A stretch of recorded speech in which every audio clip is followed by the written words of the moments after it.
Assalamualaikum warahmatullahi wabarakatuh. Saya Novita Andika Pramuswara dengan NPM 201063105086 dari kelas 3A, Program Studi Pendidikan Matematika, Fakultas Keguruan dan Ilmu Pendidikan, Universitas Singapura Bangsa Karawang. Pada kesempatan kali ini, saya akan menjelaskan tentang materi turunan fungsi aljabar untuk kelengkapan penilaian ujian akhir semester pada mata kuliah Kapita Selekta Matematika Geometri dengan dosen pengampu yang terhormat Ibu Atinwarmi MPD. Materi yang akan saya bahas kali ini yang pertama, konsep garis sekant dan garis tangent, yang kedua, turunan sebagai limit dari suatu fungsi, yang ketiga, aturan fungsi turunan aljabar, dan yang terakhir, aplikasi turunan. Pembahasan yang pertama adalah konsep garis sekant dan garis tangent. Teman-teman bisa melihat pada gambar di samping terdapat suatu kurva dengan garis sekant, garis tangent, dan garis normal. Di mana yang pertama garis sekant merupakan garis yang melalui dua titik pada kurva dan memotong kurva tersebut. Pada contoh gambar di samping, saya memiliki titik Q dan titik P.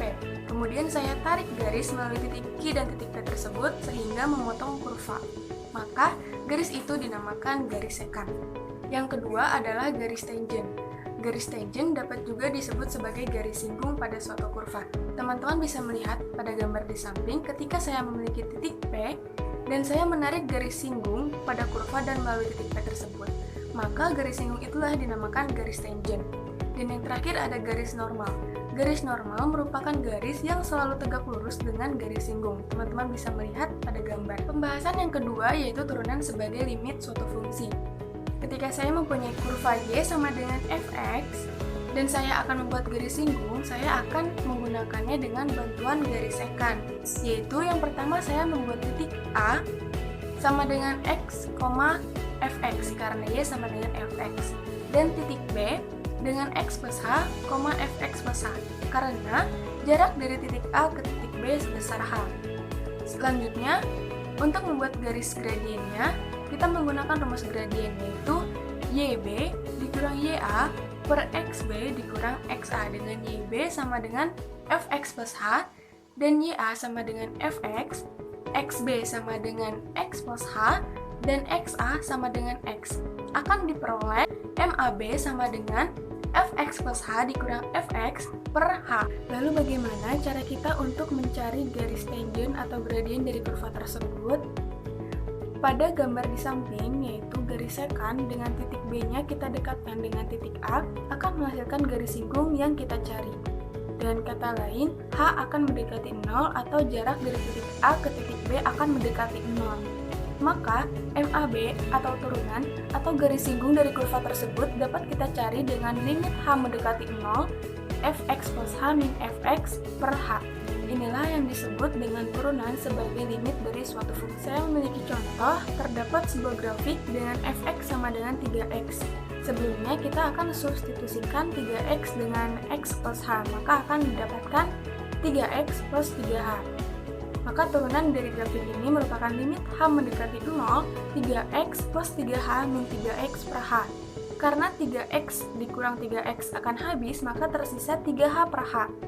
Dan H akan habis dibagi H, maka akan tersisa 3. Oleh karena itu, turunan dari grafik fx sama dengan 3x merupakan 3. Pembahasan berikutnya yaitu aturan turunan fungsi aljabar, di mana aturan-aturan tersebut yang pertama adalah jika Y sama dengan A, maka turunan Y adalah 0. Yang kedua, jika Y sama dengan AX, maka turunan dari Y adalah A. Yang ketiga, jika Y sama dengan X pangkat N, maka turunan Y sama dengan N dikali X dengan pangkat N dikurang 1. Yang keempat, jika Y sama dengan U dikali V, maka turunan dari Y adalah turunan U dikali V ditambah U dikali turunan dari V. Yang kelima, ada Y sama dengan U pangkat N, maka turunan dari Y sama dengan N dikali U dengan pangkat N dikurang 1 dikali turunan dari U. Dan yang terakhir adalah dengan Y sama dengan U per V. Maka akan dihasilkan turunan Y sama dengan turunan U dikali V dikurang U dikali turunan V per V kuadrat. Saya memiliki contoh, tentukan turunan dari fungsi Y sama dengan 2x min 1 per 3 dikurang 4x. Penyelesaiannya kita misalkan U sama dengan 2x min 1, maka turunan dari U adalah 2. Lalu V adalah 3 dikurang 4x, maka turunan dari V merupakan min 4. Sesuai dengan aturan turunan fungsi aljabar, kita akan menggunakan proses hitung Y aksen sama dengan U aksen dikali V dikurang U dikali V aksen per V kuadrat. Kita substitusikan, diperoleh Y aksen sama dengan 2 dikali 3 dikurang 4x dikurang negatif 4 dikali 2x dikurang 1 per 3 min 4x kuadrat. Akan diperoleh Y aksen sama dengan 6 dikurang 8x ditambah 8x dikurang 4 per 3 dikurang 4x kuadrat. Karena 8x akan habis dikurang 8x, maka turunan dari Y adalah 2 atau 6 dikurang 4 sama dengan 2 per 3 dikurang 4x kuadrat. Selanjutnya adalah aplikasi turunan. Yang pertama ada fungsi naik atau fungsi turun. Terdapat beberapa syarat. Apabila turunan pertama dari X akan kurang dari 0, maka grafik akan turun sepanjang interval tersebut.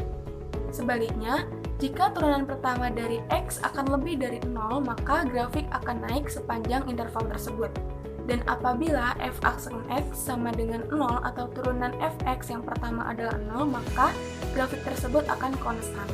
Ketika saya mempunyai fungsi Y sama dengan X dikali X min 3 kuadrat, maka pada interval berapa grafik akan turun dan grafik akan naik. Karena Y sama dengan fx, maka jika dikalikan, fx sama dengan X pangkat 3 min 6x kuadrat plus 9x. Maka turunan pertama dari fx sama dengan 3x kuadrat min 12x plus 9. Karena titik stasioner merupakan f aksen X sama dengan 0, maka 0 sama dengan 3x kuadrat min 12x plus 9. Kita sederhanakan menjadi 0 sama dengan x kuadrat min 4x plus 3. Kita faktorkan untuk mendapatkan nilai x akan dihasilkan 0 sama dengan x min 3 dikali x min 1, maka x sama dengan 3 dan x sama dengan 1. Dengan menggunakan garis bilangan, kita akan mengetahui pada interval berapa yang akan menghasilkan nilai positif dan negatif. Ternyata pada interval kurang dari 1 akan menghasilkan nilai positif. Maka untuk seterusnya akan selang-selingnya itu negatif lalu positif. Teman-teman pasti sudah mengetahui cara penggunaan garis bilangan tersebut. Maka dapat dikatakan jika pada fungsi Y sama dengan X dikali X min 3 kuadrat, fungsi akan naik pada interval X kurang dari 1 dan X lebih dari 3. Dan fungsi akan turun pada interval 1 kurang dari X kurang dari 3. Pembahasan selanjutnya adalah keoptimalan suatu fungsi. Pada suatu grafik akan ada di mana titik yang berada pada nilai balik maksimum atau nilai balik minimum. Itu adalah yang dinamakan keoptimalan fungsi. Dengan beberapa syarat, jika f double aksen C lebih dari 0, maka fc merupakan nilai balik minimum fungsi. Lalu, jika f double aksen C kurang dari 0, maka nilai fc adalah nilai balik maksimum fungsi. Dan yang terakhir, jika f double aksen C sama dengan 0, maka ordinat C, fc itu merupakan titik belok dari suatu kurva. Terdapat contoh yang saya ambil dari contoh sebelumnya, yaitu fx sama dengan x dikali x min 3 kuadrat. Dan turunan pertamanya didapatkan 3x kuadrat min 12x plus 9, sehingga turunan kedua dari fx adalah 6x min 12. Dengan diketahui titik stasionernya adalah 1 dan 3. Dengan mensubstitusikan x sama dengan 1 ke turunan kedua fungsi, yaitu 6x min 12, maka akan dihasilkan nilai negatif 12. Sesuai dengan syaratnya, jika f double aksen C itu kurang dari 0, maka itu merupakan nilai balik maksimumnya, di mana nilai balik maksimumnya kita substitusikan x sama dengan 1 ke dalam fungsi x yang pertama, yaitu x dikali x min 3 kuadrat, akan dihasilkan nilai 4, maka 4 merupakan nilai balik maksimum dari fungsi tersebut, dan itu berada pada titik 1,4. Selanjutnya kita substitusikan x sama dengan 3 ke turunan kedua fx, yaitu 6x min 12, akan dihasilkan 6. Dengan kata lain, f double aksen C lebih dari 0, maka itu merupakan nilai balik minimum fungsi, di mana fx sama dengan x dikali x min 3 kuadrat dengan x sama dengan 3 adalah 0, maka titik dari nilai balik minimumnya adalah 3,0. Selanjutnya adalah menentukan titik belok dengan f double aksen C sama dengan 0. Karena f double aksen X sama dengan 6X min 12, maka 0 sama dengan 6X min 12. Kita faktorkan, akan dihasilkan 6 dikali X min 2. Maka X sama dengan 2. Dengan X sama dengan 2, kita substitusikan ke Fx, akan dihasilkan 2, maka titik belok dari suatu fungsi adalah 2,2. Jika digambarkan, teman-teman dapat melihat pada gambar di samping, pada GeoGebra akan terbentuk fungsi dari X dikali X min 3 kuadrat adalah seperti pada gambar. Dengan grafik akan naik pada interval X kurang dari 1 dan X lebih dari 3. Dan grafik akan turun pada interval 1 kurang dari X kurang dari 3. Dengan titik 1,4 merupakan titik balik maksimum suatu fungsi dan titik 3,0 merupakan titik balik minimum dari suatu fungsi. Dan titik belok dari fungsi tersebut adalah 2,2. Cukup sekian penjelasan dari saya tentang turunan fungsi aljabar. Terima kasih sudah memperhatikan, semoga bermanfaat. Mohon maaf atas kesalahan dan kekurangan saya. Wassalamualaikum warahmatullahi wabarakatuh.